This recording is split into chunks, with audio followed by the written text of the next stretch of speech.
रखना चाहिए? एफआईज की भले ही छोटी सी एक सेल फिगर आई हो, लेकिन क्या ये सेल फिगर को सीरियस लेना चाहिए? और अगर आगे बिकवाली और बढ़ती है एफआईज की, तो कौन से सेक्टर आपको लगता है कि अंडर परफॉर्म कर सकते हैं? क्या बड़ी वरीज आपको दिख रही है इस वक्त बाजार के लिए, अगर कोई है तो? देखिए, मार्केट नीचे क्यों जा रहा है? मार्केट इसलिए नीचे जा रहा है बिकॉज मार्केट के अंदर जो रनअप हो चुका था, बहुत एक्स्ट्रॉर्डनरी रनअप था। आप एक ऑलमोस्ट ऑल टाइम हाई के आसपास हिंदुस्तान में पहुंच चुके थे। आपका जो गेन है, डबल डिजिट गेन है।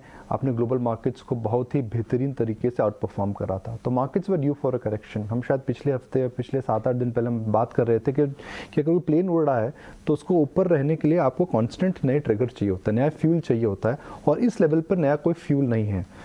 एफआई वापस आ चुके थे, मैं 7-8 दिन पहले की बात कर रहा हूँ। मैक्रोस ठीक हो चुके थे, इन्फ्लेशन का बहर ख़त्म हो चुका था, अर्निंग्स इतनी ख़राब नहीं थी।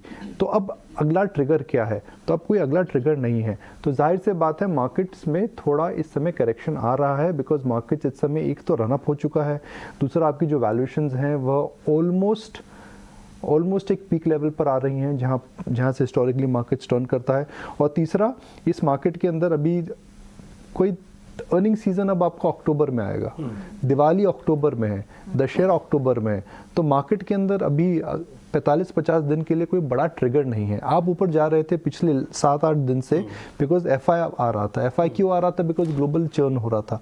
तो मार्केट बिना ट्रिगर और मोमेंटम और फ्लोस पे ऊपर जा रहा था, तो उस पर अभी भी डिपेंडेंट रहेगा शॉर्ट टर्म में। निकुंज, यही क्वेश्चन है, ये इस समय जो मार्केट के अंदर हल्की फुल्की जो करेक्शन है, ये एक मौका है या फिर अभी भी थोड़ा इससे दूर रहना चाहिए?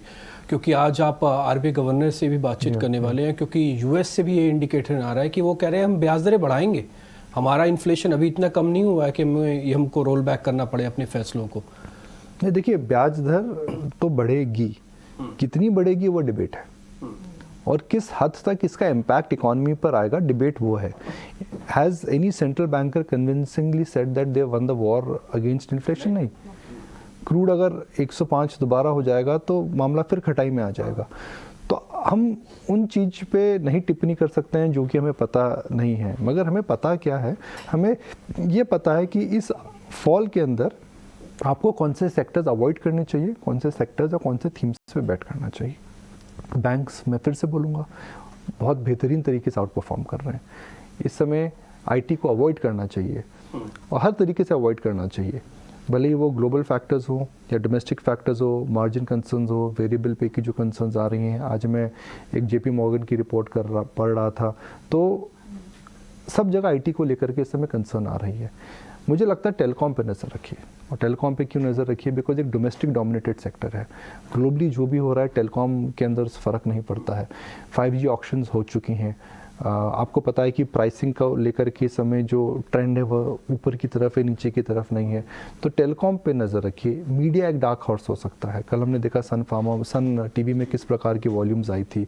हमने देखा कल अचानक जी में आउट परफॉर्मेंस आ रहा है। तो एक बीटन डाउन सेक्टर है, मगर क्योंकि festival season, second half is always better for media companies. एक डिस्क्लोजर, हम एक मीडिया कंपनी है, तो सेकेंड हाफ हमेशा मीडिया कंपनीज के लिए अच्छा होता है। फेस्टिवल सीजन्स आते हैं, तो मुझे लगता है उस क्षेत्र पे, उस सेक्टर पे ज़्यादा चॉइसेस नहीं है, मगर उन कंपनीज पे नज़र रखिए। बिल्कुल, तो मीडिया एक डार्क हॉर्स हो सकता है। कल आपने रियल एस्टेट की बात की थी, और ऑफ कोर्स इन तमाम सेक्टर्स में आप मूवमेंट हम देख भी रहे हैं। लेकिन साथ ही कुछ ब्रोकरेज रिपोर्ट्स भी हैं, जैसे ग्लैंड फार्मा ने एक ब्रोकरेज रिपोर्ट यहाँ पर आती हुई दिखी और कवरेज इनिशिएट किया गोल्डमैन सैक्स ने। क्या लगता है यहाँ से, क्योंकि रिपोर्ट का ये कहना है FY24 तक एक रिबाउंड आता हुआ दिख सकता है, इस पर आपकी राय क्या होगी?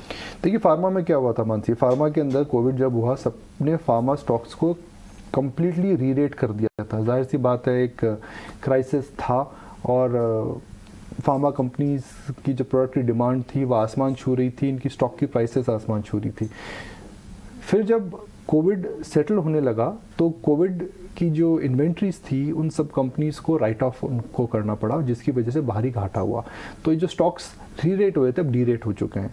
मगर जो ये सेटल होंगे, बीच में सेटल होंगे, तो इतनी बड़ी री-रेटिंग नहीं होनी चाहिए, इतनी बड़ी डी-रेटिंग नहीं होनी चाहिए।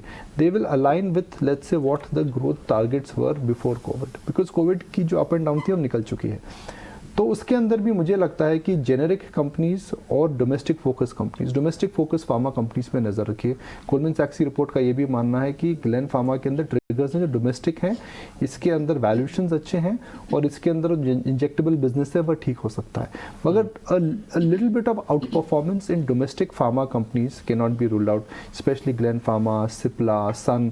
तो डोमेस्टिक फेसिंग फार्मा कंपनीज में मुझे लगता है कि आउट परफॉर्मेंस हो सकता है। जो ग्लोबल कंपनीज हैं, जो ग्लोबल बिजनेस ज़्यादा आता है, उनको अवॉइड करिए। ऑरबिंदो फार्मा हो गया, लुपिन हो गया, domestic dominated companies will do better. I think आपने ये बात भी की थी, कॉन्ट्रैक्ट मैन्युफैक्चरिंग जो कंपनियां हैं उनको पर ध्यान रखें। चलिए, बहुत बहुत शुक्रिया निकुंजन सारे सवालों के जवाब देने के लिए। तो आज टेलीकॉम सेक्टर पर आपको नजर रखनी होगी। मीडिया स्पेस डार्क हॉर्स हो सकता है, टेलीकॉम एंसिलरी काउंटर्स हम देख भी रहे हैं, लगातार सर्च पर हैं भी।